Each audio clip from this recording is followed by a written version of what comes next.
ಕರ್ನಾಟಕ ಸರ್ಕಾರ ಕಾಂಗ್ರೆಸ್ ಸರ್ಕಾರ ರಚಿಸೋದಕ್ಕೆ ತುಂಬಾ ಅತಿ ಮುಖ್ಯವಾದಂತಹ ಒಂದು ಪಾತ್ರನ ವಹಿಸಿದೆ. ಕರ್ನಾಟಕ ಸರ್ಕಾರದ ಈ ಒಂದು ಗ್ಯಾರಂಟಿ ಯೋಜನೆನ ಜನರ ಮನಸ್ಸನ್ನು ತಲುಪಬೇಕು ಅಂತ ಹೇಳಿ ಡಿ ಕೆ ಶಿವಕುಮಾರ್ ಸಾಹೇಬರು ಹಾಗೂ ನಮ್ಮ ಎಸ್ ಟಿ ಸೋಮಶೇಖರ್ ಗೌಡರು. ಸೊ ಎಲ್ರಿಗೂ ನಮಸ್ಕಾರ. ಮೊದಲನೇದಾಗಿ ಈ ಒಂದು ಉದ್ಘಾಟನಾ ಕಾರ್ಯಕ್ರಮಕ್ಕೆ ನಮ್ಮೆಲ್ಲ ಕಾರ್ಯಕರ್ತರು, ಲೀಡರ್ಗಳು, ಬ್ಲಾಕ್ ಅಧ್ಯಕ್ಷಗಳು, ವಾರ್ಡ್ ಅಧ್ಯಕ್ಷಗಳು, ಹೆಚ್ಚಿನದಾಗಿ ಇಲ್ಲಿ ಯಾರೋ ಆಸ್ಪಿರೆಂಟ್ಗಳು ಎಲ್ಲರೂ ಕೂಡ ಬಂದಿದ್ದೀರಾ. ನಿಮ್ಗೆಲ್ಲರೂ ಕೂಡ ಧನ್ಯವಾದಗಳನ್ನ ತಿಳಿಸ್ತಾ ಇದ್ದೀನಿ.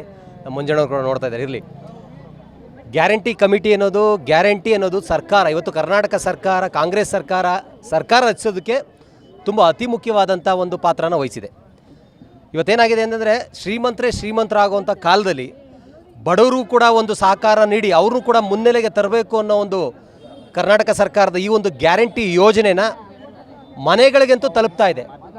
ಮನೆಗಳು ತಲುಪರ ಜೊತೆಗೆ ಜನರ ಮನಸ್ಸನ್ನು ತಲುಪಬೇಕು ಅಂತೇಳಿ ಡಿ ಕೆ ಶಿವಕುಮಾರ್ ಸಾಹೇಬರು ಹಾಗೂ ನಮ್ಮ ಎಸ್ ಟಿ ಸೋಮಶೇಖರ್ ಗೌಡರು, ನಮ್ಮೆಲ್ಲ ಕಾರ್ಯಕರ್ತರು, ಬ್ಲಾಕ್ ಅಧ್ಯಕ್ಷರು, ವಾರ್ಡ್ ಅಧ್ಯಕ್ಷರು ಸೇರಿಕೊಂಡು ಇದಕ್ಕೊಂದು ಕಮಿಟಿನ ಮಾಡಬೇಕು ಅಂತೇಳಿ ಕಮಿಟಿನ ಮಾಡಿದ್ದಾರೆ. ಅದರಲ್ಲಿ 14 ಜನ ಕಮಿಟಿಯವರು ಕೂಡ ನಾವಿದ್ದೀವಿ. ಅದ್ರ ಜೊತೆಗೆ ವಾರ್ಡ್, ನಾನು ಕೂಡ ನಮ್ಮ ಸೋಮಶೇಖರ್ ಸರ್ನ ನೆನ್ನೆ ಕೇಳ್ಕೊಂಡೆ, ವಾರ್ಡ್ಗೆ ನನಗೆ ಇಬ್ಬಿಬ್ಬರು ಬೇಕು ಓಡಾಡೋದಕ್ಕೆ ಮಾಡೋದಕ್ಕೆ ಅಂತ ಹೇಳಿದಕ್ಕೆ, ಒಬ್ಬರು ಲೇಡೀಸು ಒಬ್ಬರು ಜೆಂಟ್ಸು ಅಥವಾ ಯಾವ ಥರ ಆಗುತ್ತೋ ಅನುಕೂಲ ಇರೋದನ್ನ ತೊಗೋತೀವಿ. ಅದನ್ನು ವಾರ್ಡ್ ಅಧ್ಯಕ್ಷರುಗಳ ಜೊತೆ ಕೂತ್ಕೊಂಡು ಸಹಕಾರ ಮಾಡಿ ತೊಗೊಂಡು, ಸೊ ನಮ್ಮ ಜನಕ್ಕೆ ಯಾವ ರೀತಿ ಒಂದು ಅನುಕೂಲಗಳನ್ನ ಮನಕ್ಕೆ ಮುಟ್ಟಬೇಕು. ಮೊದಲನೇದಾಗಿ ನಮಗೆ ಈಗ ಫುಡ್ದು ಮೇಜರ್ ಪ್ರಾಬ್ಲಮ್ ಅಂದರೆ ರೇಷನ್ ಕಾರ್ಡ್ದು ತುಂಬ ತೊಂದರೆ ಆಗ್ತಾಯಿದೆ. ಎಸ್ಪೆಷಲಿ ತುಂಬ ನಾವು ಇಲ್ಲಿ ಗಮನ ಹರಿಸ್ಬೇಕಾಗಿರೋದೇನಪ್ಪ ಅಂದರೆ, ರೇಷನ್ ಕಾರ್ಡು ಯಾರ್ದೆಲ್ಲ ಕ್ಯಾನ್ಸಲ್ ಆಗಿದೆ, ಇದು ಕರ್ನಾಟಕ ಸರ್ಕಾರದಿಂದ ಕ್ಯಾನ್ಸಲ್ ಆಗಿಲ್ಲ. ದಯವಿಟ್ಟು ಅರ್ಥ ಮಾಡ್ಕೊಳ್ಳಿ, ಜನಸಾಮಾನ್ಯರು ಇದನ್ನು ಅರ್ಥ ಮಾಡ್ಕೊಬೇಕು. ಕರ್ನಾಟಕ ಸರ್ಕಾರ ನಿಮ್ಮ ಕ್ಯಾನ್ಸಲ್ನ ಮಾಡಿಲ್ಲ. IT department, central government, GST, central government, ಕೇಂದ್ರ ಸರ್ಕಾರದಿಂದ ನಿಮ್ಮ ಒಂದು ರೇಷನ್ ಕಾರ್ಡ್ನ ಕ್ಯಾನ್ಸಲ್ ಆಗಿರೋದು. ದಯವಿಟ್ಟು ಜನ ಅರ್ಥ ಮಾಡ್ಕೊಬೇಕು. ಕರ್ನಾಟಕ ಸರ್ಕಾರ ಕ್ಯಾನ್ಸಲ್ ಆಗಿದೆ, ತಪ್ಪು ಮಾಹಿತಿ ಕೊಡ್ತಾರೆ. ಕೇಂದ್ರ ಸರ್ಕಾರದಿಂದ ನಿಮ್ಮ IT ಡಿಪಾರ್ಟ್ಮೆಂಟು, GST ಈ ಒಂದು ವಿಚಾರದಿಂದ ನಿಮ್ಮ ಒಂದು ಕಾರ್ಡು ಕ್ಯಾನ್ಸಲ್ ಆಗಿದೆ. ಈ ಟ್ಯಾಕ್ಸ್ ಹೋಲ್ಡ್ರ್ ಮುಖಾಂತರ ಕ್ಯಾನ್ಸಲ್ ಆಗಿದೆ, ಕೇಂದ್ರ ಸರ್ಕಾರ ಮಾಡಿರೋಂಥದ್ದು. ಸೊ ಈ ಕೇಂದ್ರ ಸರ್ಕಾರ ಮಾಡಿರೋಂಥ ಕ್ಯಾನ್ಸಲೇಷನ್ ಕೆಲವೊಂದು ವಿಚಾರದಲ್ಲಿ ಯಾರೆಲ್ಲ ಮತ್ತೆ APL BPL ಕಾರ್ಡಾಗಿ ಪರಿವರ್ತನೆ ಆಗ್ಬೋದು, ಯಾರೆಲ್ಲ ಕ್ಯಾಟಗಿರಿ ಅವ್ರದ್ದು ವೈಸ್ ಇದೆ ಅಥವಾ ಅವ್ರದ್ದೆಲ್ಲ ಇನ್ಕಮ್ ಎಲ್ಲ ಮತ್ತೆ ಪರೀಕ್ಷೆ ಮಾಡಿ ಅವ್ರನ್ನೆಲ್ಲ ಕೂಡ APLಗೆ BPL ಕಾರ್ಡ್ಗೆ ಅದನ್ನು ವಾಪಸ್ ತರೋವಂಥ ಕೆಲಸನ ನಮ್ಮ ಟೀಮ್ ಎಲ್ಲರೂ ಕೂಡ ನಾವು ಮಾಡ್ತೀವಿ. ನಮಗೆಲ್ಲರೂ ಕೂಡ ಸಹಕಾರ. ಇದೇ ರೀತಿ ಈಗ ಗೃಹ ಜ್ಯೋತಿ ನಡೀತಾ ಇದೆ. ಗೃಹ ಜ್ಯೋತಿಲಿ ಸುಮಾರು 72% ಮಾತ್ರ ಆಗಿದೆ. ಇನ್ನು ಗೃಹ ಜ್ಯೋತಿ ಈ ತಿಂಗಳು ಎಂಡವರೆಗೂ ಇದೆ. ನಾಳೆಯಿಂದ ಎಲ್ಲ ವಾರ್ಡ್ಗಳು ಕೂಡ ಈ ಮುಂದಿನ ವಾರದಿಂದ ಆಟೋಗಳನ್ನ ವ್ಯವಸ್ಥೆ ಮಾಡಿ ಪಬ್ಲಿಸಿಟಿ ಮಾಡ್ತಾ ಇದ್ದೀವಿ.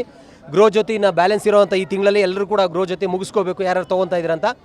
ಬಟ್ ಏನಪ್ಪ ಅಂತಂದರೆ, ಅನರ್ ದ ಸ್ಟೇಟ್ ಅಂದರೆ ಬೇರೆ ರಾಜ್ಯದಿಂದ ಯಾರೇ ಇಲ್ಲಿ ವೋಟರ್ ಐಡಿ ಇದ್ರೂ ಕೂಡ ಅವ್ರಿಗೆ ಗೃಹ ಜ್ಯೋತಿ ಸಿಗೋಲ್ಲ. ನಮ್ಮ ಕನ್ನಡಿಗರಿಗೆ, ನಮ್ಮ ಕರ್ನಾಟಕದವ್ರಿಗೆ, ಇಲ್ಲಿ ವಾಸ ಮಾಡೋಂಥವ್ರಿಗೆ ಎಲ್ಲರೂ ಕೂಡ ಗೃಹ ಜ್ಯೋತಿ ಸಿಗುತ್ತೆ. ಈಗೆಲ್ಲ ಯಾರಿಗೆಲ್ಲ ಸಿಕ್ಕಿಲ್ಲ, ಹೊಸ ಅಪ್ಲಿಕೇಶನ್ಸು ಮುಂದಿನ ದಿನಗಳು ಬಿಡ್ತಾರೆ. ಹಾಗಾಗಿ ನಮ್ಮ ಕಮಿಟಿ ಪ್ಲಸ್ ನಮ್ಮ ಅಧ್ಯಕ್ಷಗಳು, ವಾರ್ಡ್ ಅಧ್ಯಕ್ಷಗಳು, ಎಲ್ಲ ಆಕಾಂಕ್ಷಿಗಳು ಎಲ್ಲರೂ ಕೂಡ ನಮಗೆ ಸಪೋರ್ಟಿಂಗ್ ಆಗಿದ್ದಾರೆ. ಅವರೆಲ್ಲ ಸಹಕಾರದಿಂದ ಮುಂದಿನ ದಿನದಲ್ಲಿ ನಮ್ಮ ಎಸ್ ಟಿ ಸೋಮಶೇಖರ್ ಗೌಡರು ಹಾಗೂ ಸರ್ಕಾರದ ಒಂದು ಯೋಜನೆಗಳನ್ನ ಜನಗಳಿಗೆ ಮುಟ್ಟೋ ರೀತಿ ಈ ಒಂದು ಕಾರ್ಯವೈಖರಿನ ಮಾಡಿ ನಿಮ್ಮ ಮುಂದೆ ಬಂದು ಮಾತಾಡ್ತೀನಿ ಅಂತ ಹೇಳ್ತಾ ನನ್ನ ಮಾತು ಮುಗಿಸ್ತಾ ಇದ್ದೀನಿ. ನಮಸ್ಕಾರ. ಈ ಒಂದು ಸಂದರ್ಭದಲ್ಲಿ ಇಂಥ ಒಂದು ಅದ್ಭುತ ಒಂದು ಕಚೇರಿ ಏಕೆಂದರೆ ಕ್ಷೇತ್ರದಲ್ಲಿ ಎಲ್ಲರಿಗೂ ಕೂಡ ಗೌರ್ಮೆಂಟ್ ಆಫೀಸ್ ಒಂದು ಕಚೇರಿಯನ್ನು ಕೊಡ್ತಾ ಇದ್ದಾರೆ. ಅಷ್ಟು ಅತ್ಯುತ್ತಮವಾದಂಥ ಒಂದು ಅಧಿಕಾರ ನಮಗೆಲ್ಲ ಕೊಟ್ಟಿದ್ದಾರೆ. ಅದನ್ನು ಉಪಯೋಗ ಮಾಡಿಕೊಂಡು ಸಾಹೇಬರಿಗೆ ಒಳ್ಳೆ ಹೆಸರು ತರೋಂಥ ಕೆಲಸಗಳನ್ನ, ಅದೇ ರೀತಿ ಈ ಒಂದು ಸಂದರ್ಭದಲ್ಲಿ ಈ ಒಂದು ಕಾರ್ಯಕ್ರಮಕ್ಕೆ ಬಂದು ನಮಗೆಲ್ಲರೂ ಕೂಡ ಉದ್ಘಾಟನೆ ಮಾಡೋಂಥ ನಮ್ಮ ಎಸ್ ಟಿ ಸೋಮಶೇಖರ್ ಗೌಡರಿಗೆ ಹಾಗೂ ಬಂದಿರತಕ್ಕಂಥ ಎಲ್ಲ ಕಾರ್ಯಕರ್ತರಿಗೂ ನನ್ನ ವಂದನೆಗಳನ್ನ ಹೇಳ್ತಾ ನನ್ನ ಮಾತು ಮುಗಿಸ್ತಾ ಇದ್ದೀನಿ. ನಮಸ್ಕಾರ.